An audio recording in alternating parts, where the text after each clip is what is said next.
இந்த திருவிளக்கு பூஜையில் கலந்துக்கிற ஒவ்வொருவரோட வாழ்க்கையும் விளக்கோட ஒளி எப்படி இருளை நீக்கி ஒளியை எப்படி தருதோ அது மாதிரி நம்மளோட வாழ்க்கையில் இருக்கக்கூடிய துன்பங்களை நீக்கி நல்வாழ்வுக்கு வழிகாட்டுவது நல்வழி காட்டுவதே விளக்குன்னு சொல்லுவாங்க. அந்த நல்வழியை காட்டக்கூடியவள் வந்து எங்களோட அருள்மிகு தேவி கருமாரியம்மன். அதுதான்.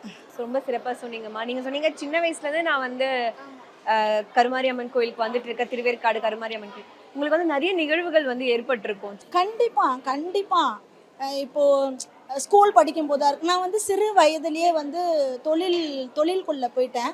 அப்படி நான் என்னோட தொழிலுக்குள்ளே போகும்போது அந்த தொழில் இன்னைக்கு நான் இவ்வளோ தூரம் இந்த இடத்துல நான் நிற்கிறேன், தொழிலில் சிறந்த ஒரு பெண்மணியாக இருக்கேன் அப்படின்னா அதுக்கு மாங்காடு காமாட்சி அம்மனும் திருவேற்காட்டில் இருக்கக்கூடிய தேவி கருமாரி அம்மனும் என்னை வழி நடத்திட்டு வராங்க.